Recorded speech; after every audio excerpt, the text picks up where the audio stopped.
एक समय की बात है। एक घना जंगल था जहां बहुत सारे जानवर रहते थे। हिरन, खरगोश, सियार, भेड़िए और कई पक्षी। उसी जंगल में एक बाघ भी रहता था। वो बाघ बहुत ही डरावना और खूंखार था। रोज जंगल में घूमता और जो भी जानवर उसके रास्ते में आता उसे मारकर खा जाता। उसकी वजह से सारे जानवर बहुत डरते थे। कोई भी उसके सामने आने की हिम्मत नहीं करता था। एक दिन वो बाघ भूखा था और शिकार की तलाश में इधर उधर भटक रहा था। तभी उसकी नजर एक भेड़िए पर पड़ी। उसने तुरंत दौड़ लगाई और भेड़िए को पकड़ लिया। भेड़िया डर के मारे कांपने लगा, जैसे उसकी जान निकलने ही वाली हो। उसने बाघ के सामने हाथ जोड़ दिए और बोला, अरे भाई, मुझे मारकर तुम्हें क्या मिलेगा? मुझसे बड़ा जानवर मारो, उसका मांस खाओ। बाघ ने गुस्से में कहा, इस जंगल में मुझे कोई बड़ा जानवर मिल ही नहीं रहा है, इसलिए मैंने तुझे पकड़ लिया। भेड़िया बोला, तालाब के किनारे दोपहर में बहुत सी गायें पानी पीने आती हैं। वहाँ जाओ, वहाँ तुम्हें बड़ा शिकार मिल सकता है। बाघ थोड़ा सोच में पड़ गया, फिर बोला, अगर वहाँ मुझे गायें नहीं मिली तो मैं तुझे जिंदा नहीं छोड़ूंगा। भेड़िया सिर हिलाता हुआ भाग गया और बाघ तालाब की ओर चल पड़ा।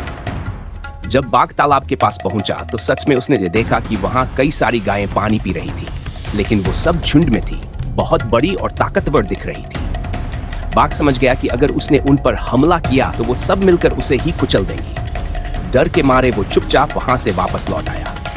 कुछ दिन बीते। फिर एक दिन दो गायें बाघ की गुफा के पास घास चरने आ गई। उस जगह कोई जानवर नहीं आता था, क्योंकि सब जानते थे कि वो बाघ का इलाका है। इसलिए वहां की घास हमेशा हरी भरी और ताजी रहती थी। पर उन दोनों गायों को पता नहीं था और वो वहां पहुंच गई। बाघ जब गुफा से बाहर आया तो उसकी नजर उन गायों पर पड़ी। वो बहुत खुश हुआ और बोला, वाह, आज तो शिकार अपने आप मेरे घर आ गया।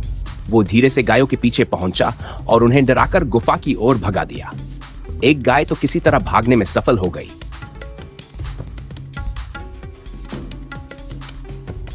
लेकिन दूसरी गुफा में घुस गई और बाघ ने उसे पकड़ लिया। बाघ ने गुर्राते हुए कहा, वाह, आज तो मुझे पेट भर मांस मिलेगा। गाय कांपती हुई बोली, मुझे मत मारो, मेरे छोटे छोटे बच्चे हैं। अगर मैं मर गई तो वे भूखे मर जाएंगे। बाघ बोला, अगर मैंने तुम्हें नहीं खाया तो मैं भी भूखा मर जाऊंगा। अब चुप रहो और मरने के लिए तैयार हो जाओ। बहुत बोलचाल मत कर, चुपचाप मरने की तैयारी कर। गाय की आंखों में आंसू आ गए। उसने बहुत ही उदासी से कहा, मुझे मार लो, कोई बात नहीं, लेकिन मेरे बच्चे भूखे मरेंगे, क्योंकि उन्हें दूध सिर्फ मैं ही पिला सकती हूँ। तुम्हें तो जंगल में कोई और जानवर मिल जाएगा, लेकिन मेरे बच्चे तो मुझ पर ही निर्भर हैं।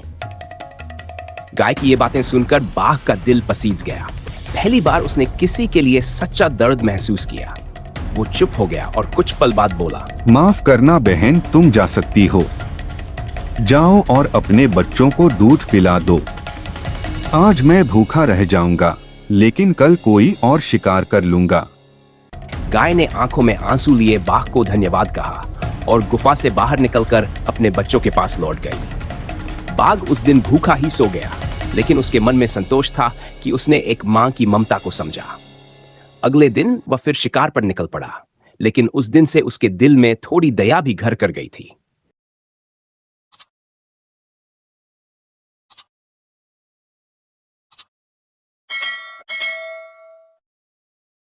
पहाड़ों के पीछे एक घना जंगल था। वहां के जानवर खुशहाल थे, लेकिन एक चील थी जिसे सब डर के मारे छलावा चील कहते थे। ना कोई वहां जाता, ना उस ओर देखता।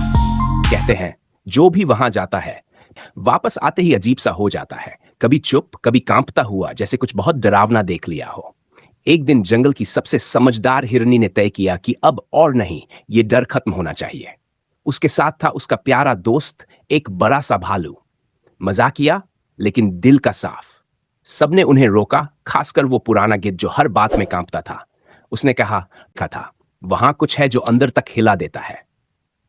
लेकिन हिरनी नहीं मानी। वो दोनों निकल पड़े।